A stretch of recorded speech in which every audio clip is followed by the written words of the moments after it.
आज निःशुल्क कैंप में लोगों ने पाया स्वास्थ्य लाभ। सुनिए चिकित्सकों के महत्वपूर्ण सलाह।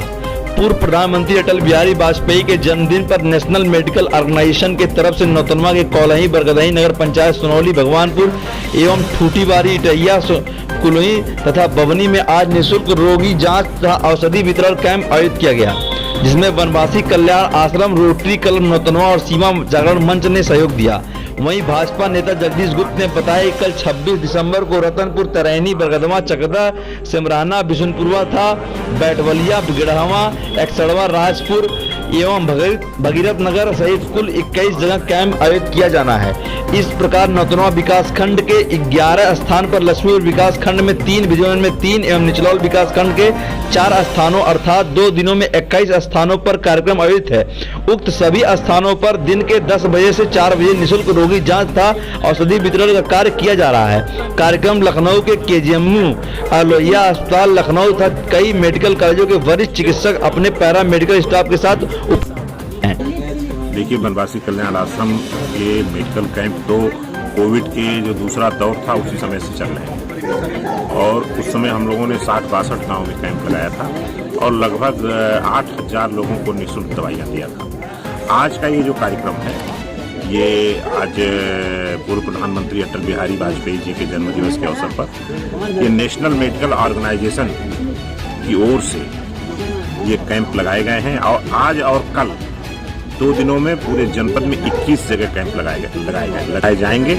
आज जो है 8 जगह कैंप लगा है और इसमें जो है स्थानीय स्तर पर वनवासी कल्याण आश्रम, सीमा जागरण मंच और रोटरी क्लब नौतनवा जो है इसके आयोजन में अपना सहयोग दिया है। कोविड से लेकर अभी तक आपने कितने जिले में, कितने गांव में कैंप किया और कितने लोगों को अपने डायरेक्ट राहत पहुंचाया है स्वास्थ्य संबंधी? कोविड से लेकर के अब तक लगभग 100 गाँव हम लोगों का कैंप लगा है और लगभग 20 से 25 हजार लोगों को हम लोगों ने निःशुल्क दवाइयाँ दिया है, उनका को वैक्सीनेशन कराया है।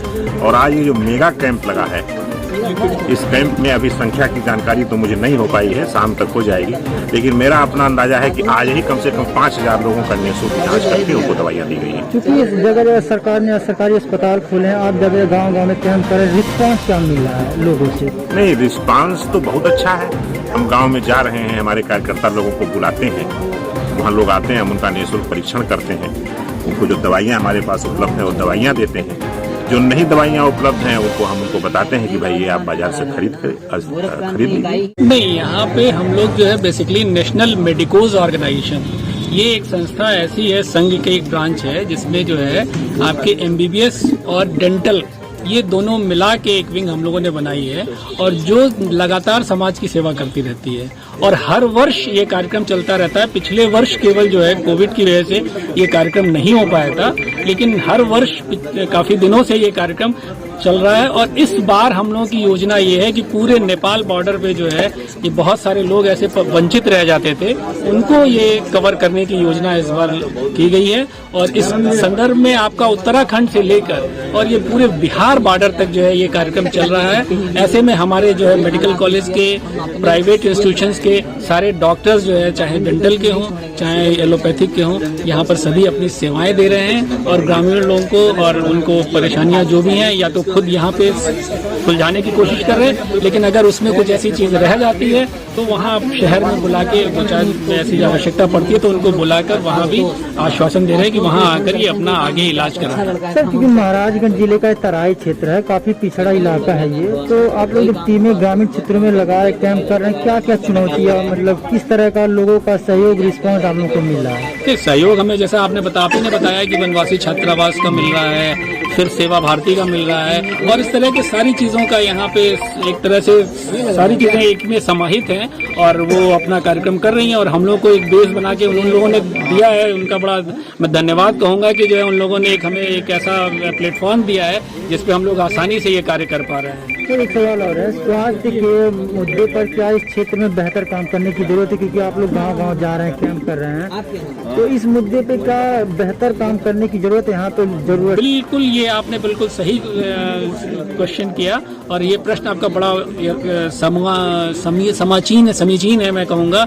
और इस समय ये बहुत आवश्यकता है कि पहली बार चूंकि ये कार्यक्रम हो रहा है, इसलिए हम लोग अभी तो बहुत ज़्यादा कार्यक्रम नहीं कह पाएंगे, लेकिन ये हम लोग अभी इन चीज़ों का अभी शाम को फिर बैठ के ये सारे बच्चों से ये लेंगे कि भाई आपने सारे डॉक्टर से हमको ये अपना अनुभव बताएंगे कि यहाँ पे किस तरह की परेशानी है। मैं अपना व्यक्तिगत एक अनुभव साझा करता हूँ कि हम लोग यहाँ पे एक महाराजगंज में भटहट जगह जान रहे होंगे आप, भटहट के पास जो है वहाँ पे एक प्राइमरी स्कूल में हम लोग इस तरह का कार्यक्रम करते थे, लेकिन उनमें वहाँ पर केवल बच्चों तक वो सीमित था।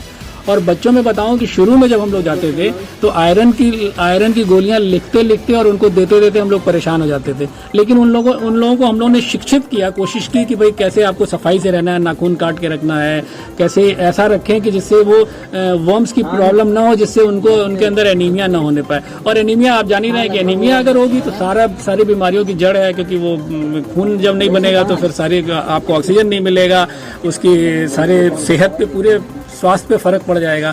तो ऐसे में जब हम लोग 4 साल लगातार जाते रहे तब वहाँ पे देखा कि जो है ये परेशानी बिल्कुल कम हो गई। ये भी एक प्रयोग होगा कि हम इन सारे डॉक्टरों से ये सारा जानेंगे।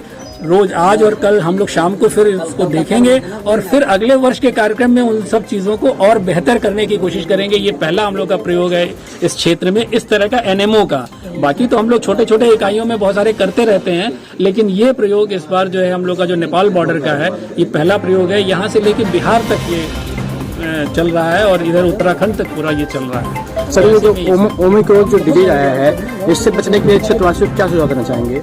देखिए, कोई नई चीज नहीं है इसमें। सबसे सौभाग्य की बात यह है कि इसमें मॉर्टेलिटी, जिसमें मतलब मृत्यु दर बहुत कम है, अभी तक के देखने में ये आया है।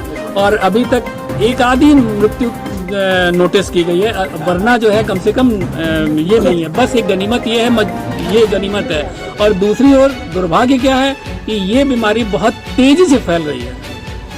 इसका संक्रमण दर और जो वेरिएंट थे, डेल्टा था जो पहले चक्र में आया था उसमें, और इसमें जो है संक्रमण दर बहुत तेज है। तो ऐसे में जो आप कहिए कि जहाँ पहले 2 लोग को होता था आज 10 लोगों को होगा, तो ऐसे में थोड़ा सावधान रहने की जरूरत है। हाँ, हमें इस बात का जो है बहुत गर्व है कि काफी जनता हमारी जो है वैक्सीनेट हो चुकी है, उनको वैक्सीन लग चुका है, जिससे एक फायदा ये है कि उनको अगर होगा तो उनको तो परेशानी उतनी शायद ना हो।